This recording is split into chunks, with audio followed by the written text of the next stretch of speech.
చక్కని సీతకి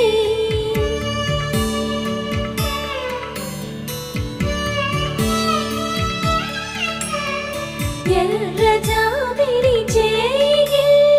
రాముడేడని అడుగుతుంటే చూడలేదని పెదవి చెప్పే చెప్పలేమని కనులు చెప్పే నల్ల పూస